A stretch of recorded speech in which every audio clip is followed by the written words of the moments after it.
여러분 안녕하세요. 지난번엔 말벌을 연구하시는 최문보 박사님을 소개하는 시간을 가졌었는데요.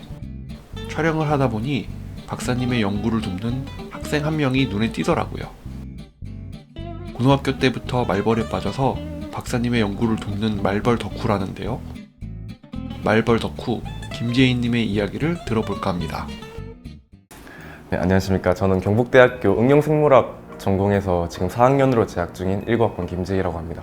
네, 곤충생태학 연구실에서 이렇게 말벌 생태를 연구하고 있습니다. 말벌 연구한다고 하면 주변에서 뭐라고 하던가요? 친구들은 그냥 벌이라고 부르거나 그냥 자기들 마음대로 별명을 지어서 부르는데 그냥 말벌남, 벌 주는 사람, 벌 주는 선배 막 이런 식으로 이상하게 막 보통 다 그래도 덕후라고 생각하는 것 같아요. 김재인님의 덕후력을 평가해보기 위해 테스트를 준비했는데요. 여러 종류의 말벌을 사진만 보고 알아맞힐 수 있는지 문제를 내봤습니다. 개인적으로 약간 그 퀴즈를 몇 개 낼 거예요. 몇 개인가요? 7개. 일로 와서 퀴즈 일로 와요. 저쪽.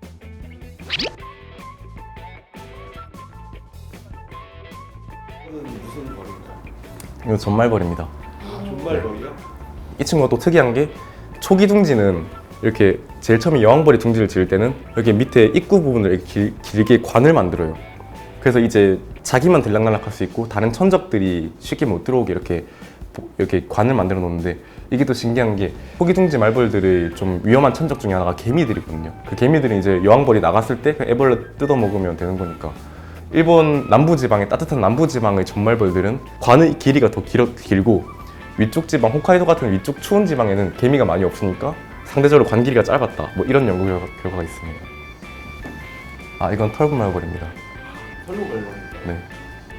이거는 제가 아까 말씀드린 꼬마 장수말벌입니다. 쌍살벌 헌터인 장수말벌보다는 약간 작은데 그래도 우리나라에서는 두 번째로 제일 큰 말벌입니다. 큰 뱀허물 쌍살벌입니다.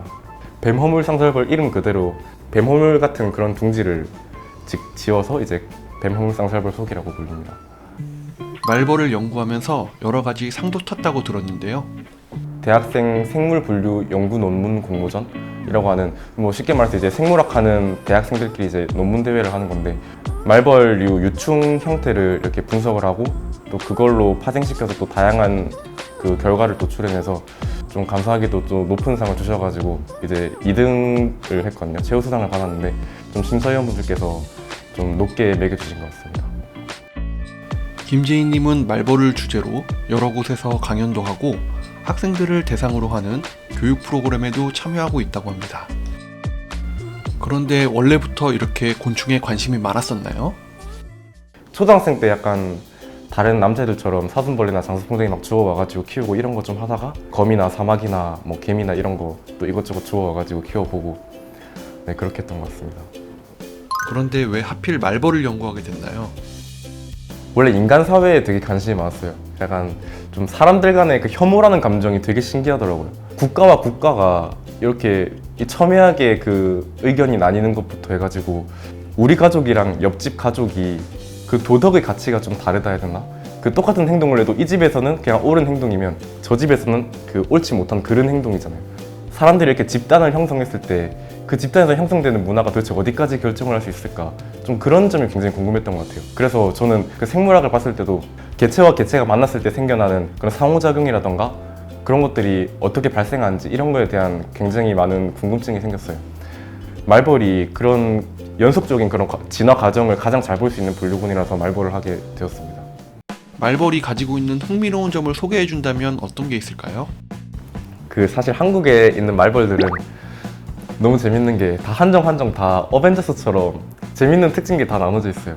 아무거나 하나만 말씀드리자면 생각나는 거, 꼬마 장수말벌이라고 있습니다. 꼬마 장수말벌은 얘들은 쌍살벌 둥지만을 약탈을 하는 특징이 있어요. 그러니까 쌍살벌 둥지만을 그냥 집요하게 가서 이렇게 약탈을 하는데 쌍살벌들이랑 싸워가지고 다 몰아내고 이렇게 계속 애벌레들을 즉 빨아가지고 가서 자기 애벌레들 먹이고, 사회성 곤충들은 몸에 묻은 그 탄화수소성 물질들로 같은 군체나 같은 종들끼리 서로 인식을 합니다. 다른 종들은 거의 다 이렇게 메틸 알케인 성분들이 많이 비율을 차지하는 것으로 나타나는데 꼬마 장수말벌은 메틸화가 안 된 그냥 알켄이랑 알케인이라는 물질들이 굉장히 많았어요. 인식 자체를 못하는 거죠. 다른 말벌들이나 쌍살벌들이. 이제 이런 것도 화학적으로 투명해지는 이런 능력도 이제 좋은 쌍살벌을 공격할 수 있는 그런 요소라고 생각이 되고, 기생을 하는 말벌도 있거든요. 검정말벌은 우리 지금 전 세계 말벌 속이 한 22종 정도 살고 있는데 그 중에 유일하게 기생을 하는 말벌인데, 근데 사실 기생보다는 장악한다고 봐야 되거든요. 이제 거기 가서 이제 여왕벌을 죽이고 거기서 태어나는 일벌들을 완전 장악을 해가지고 이제 일을 대신하게 해가지고 점차적으로 지배를 하는.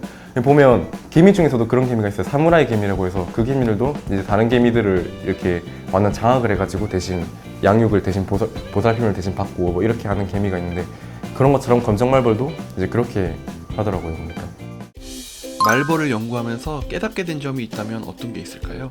많은 친구들이 이제 그냥 툭 던지듯이 저한테 물어보는 게, 말벌이 나쁜 애냐 좋은 애냐 뭐 이런 식으로 물어보는 경우가 많아요. 근데 이거를 또 곰곰이 생각해 보면, 공부하고 연구하는 사람들 입장에서는 말벌은 곤충계의 먹이사슬 최상위 포식자라서 하위 곤충들의 개체수를 조절해주는 아주 중요한 그런 생물들이에요. 근데 또 양봉업자나 또 말벌한테 한번 쏘여본 경험이 있는 사람들한테는 이게 굉장히 나쁜 그런 생물들이잖아요. 이게 보면 결국 이 존재가 나쁘고 착하다는 걸 결정하는 거는 그 당사자가 아니라 그걸 관찰하는 사람인 거예요. 그러니까 그런 다양한 갈등이나 이런 것들도 다 본인들은 다 맞다고 말을 하지만 남들이 봤을 때는 틀리고 잘못된 거니까 서로 그렇게 해서 의견이 충돌이 일어나는 거고. 사회성의 기원이나 이런 거에 대해서 좀 공부를 할 예정인데, 사회성이 발달하면서 둥지를 짓는 재료도 좀 바뀌었거든요. 이제 진흙에서 가면 갈수록 좀 나무를 긁는 그런 경향으로 바뀌었는데, 이제 그런 과정에서 뭐 이빨의 모양이라던가 아니면 뭐 발톱의 모양이라던가 이런 것들이 좀 어떤 식으로 바뀌었는지 이런 거에 대한 좀 기능적인 연구를 좀 해보고 싶습니다. 김재희님은 앞으로도 계속 사회성 곤충을 연구하며 박사과정을 밟기로 했다는데요. 우리나라에서 여건이 충분치 못한 기초과학 분야에서 꿈을 키우는 김재희 학생을 응원합니다. 오늘 준비한 영상은 여기까지입니다. 시청해주셔서 감사합니다.